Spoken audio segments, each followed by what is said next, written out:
16 की उम्र में आपके शरीर में जो ऊर्जा थी वो 30 की उम्र में नहीं होगी।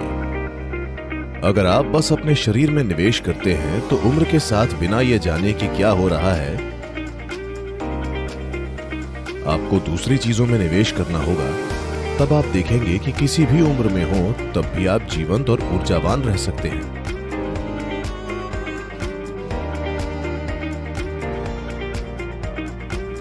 क्या आपको कभी अपने पड़ोस की लड़की से प्यार हुआ था? No. ठीक है। मान लो आप 16 साल के हैं और अगले घर में बहुत सुंदर लड़की है। क्या आपको उस पर फोकस करने की जरूरत है?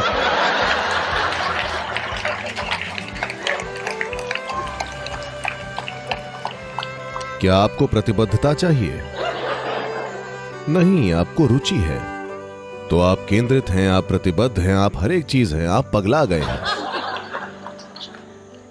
तो आपको इंटरेस्ट की जरूरत है। अगर किसी चीज में आपकी रुचि है तो आपका सब कुछ उस पर केंद्रित हो जाता है ना? वो जो कुछ भी हो।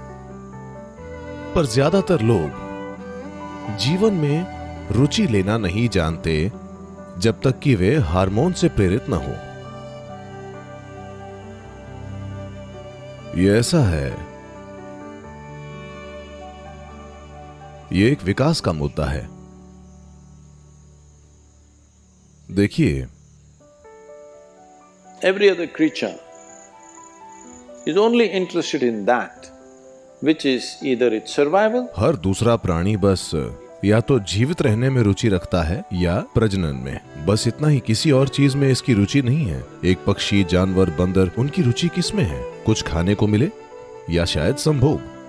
उसके अलावा उनकी कोई रुचि नहीं है, क्योंकि ये दो चीजें केमिकल या रसायन से प्रेरित है। भूख रसायन से प्रेरित है, हार्मोन रसायन प्रक्रिया है।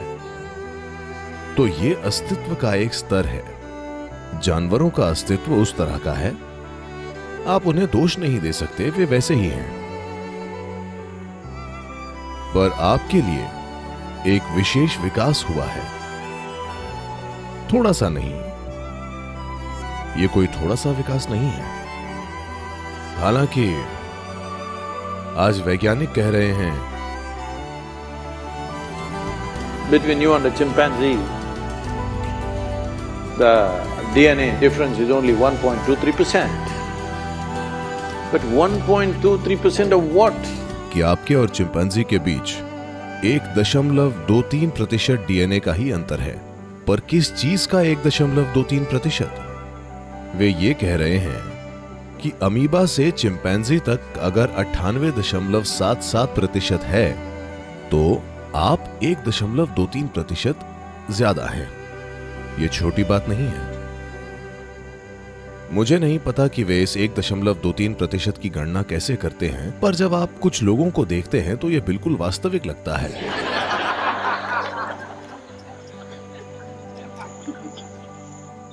पर जब आप कुछ और लोगों को देखते हैं आपको विश्वास नहीं होता। आपको विश्वास नहीं होता कि मनुष्य कभी बंदर थे।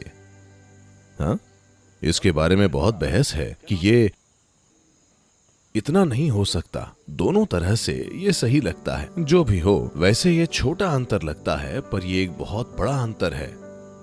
तो अगर आप अपने अंदर इस 1.23% को काम करने देते हैं तो आप देखेंगे कि आप जो चाहते हैं या नहीं चाहते हैं उसकी तरफ प्रेरित होने की वजह कोई केमिकल नहीं होगा। क्यों हर आध्यात्मिक प्रक्रिया में दुनिया में कहीं भी हो, एक चीज जो आम दिखती है, इसलिए नहीं कि हम खाने के खिलाफ हैं। कभी कभार भोजन से दूरी सिर्फ इसीलिए कि हम नहीं चाहते कि केमिकल हमारे ऊपर शासन करें। ब्रह्मचर्य हो या खाने से दूर रहना इसीलिए नहीं कि हम किसी चीज को नकारना चाहते हैं। हम बस उस श्रेणी में नहीं होना चाहते कि हम एक जानवर जैसे हो जाएं, कि हमारी हर चाह रसायन प्रेरित हो। We want what we want consciously, without the influence of our chemistry. हम जो चाहते हैं उसे जागरूकता से चाहें, न कि हमारे अंदर के रसायनों के प्रभाव से। इसीलिए महीने में कुछ खास दिनों में नहीं खाना, इसी के लिए और भी कई अभ्यास। मूल रूप से हम जानवरों की श्रेणी में नहीं आना चाहते, इसलिए नहीं कि जानवरों में कुछ बुरा है, ये बस एक पूरी तरह विवशता की और चक्रीय प्रक्रिया है। अब हम मुक्ति की बात कर रहे हैं। अगर आप एक चक्रीय प्रक्रिया में हैं, यानी गोल गोल चक्कर में घूम रहे हैं, तो किसी मुक्ति का कोई सवाल ही नहीं है, है ना? चक्कर एक जाल है, आया ना? क्या चक्कर एक जाल नहीं है? अगर हम इस चक्र को बहुत बड़ा बना दें तो ज्यादातर लोगों को पता भी नहीं चलेगा कि वे चक्कर में घूम रहे हैं। वे गोल गोल घूमते रहते हैं, ये सोचते हुए कि वे कहीं जा रहे हैं। चक्रों में घूमने का यही मतलब है, यानी आप कहीं नहीं जा रहे हैं। हमें पता है कि अगर हमारी इच्छाएं, हमारा फोकस और हमारे जीवन की दिशा रसायनों से प्रेरित है, या तो भूख से या हार्मोन से, तो हमें पता है हम कहीं नहीं जाएंगे। इतना हमने समझ लिया है। इसी वजह से हम देख रहे हैं कि कैसे हम किसी ऐसी चीज में रुचि, ध्यान और भागीदारी पैदा करें जो रासायनिक रूप से प्रेरित इच्छा नहीं है। अगर आप लोगों की भागीदारी इस तरफ लाना चाहते हैं या खुद ऐसा करना चाहते हैं, तो आपको अपने भीतर कुछ ऊर्जा की जरूरत होगी। अगर पर्याप्त ऊर्जा नहीं है तो आप इसे नहीं कर सकते, क्योंकि फोकस के लिए ऊर्जा चाहिए। अगर आप किसी चीज पर ध्यान केंद्रित करना चाहते हैं तो आपको एकाग्रता शिविर वाले दिमाग की जरूरत नहीं है, आपको ऊर्जा की जरूरत है। उम्र के साथ ऊर्जा थोड़ी कम हो जाती है। अगर आपकी पहचान सिर्फ शारीरिक रहती है तो 16 की उम्र में आपके शरीर में जो ऊर्जा थी वो 30 की उम्र में नहीं होगी। आपको अपनी बुद्धि, अपनी बुद्धिमत्ता, अपनी चेतना में निवेश करना होगा। सिर्फ तभी आप ऊर्जावान रह सकते हैं। अगर आप बस अपने शरीर में ही निवेश करें उम्र के साथ, बिना ये जाने कि क्या हो रहा है, नहीं मैं ऐसा कर रहा हूं क्योंकि ये भी ऐसा ही हो जाएगा, ये सब आपके साथ होगा। अगर आप दूसरे पहलुओं में निवेश न करें, अगर आप सिर्फ शरीर में निवेश करें, तो शारीरिक ऊर्जा कम होने के साथ आप देखेंगे कि आप अपना रूप और आकार खो देंगे और ऐसे बन जाएंगे। आपको दूसरे आयामों में निवेश करना होगा जिन्हें शारीरिक सहारे की जरूरत नहीं होती।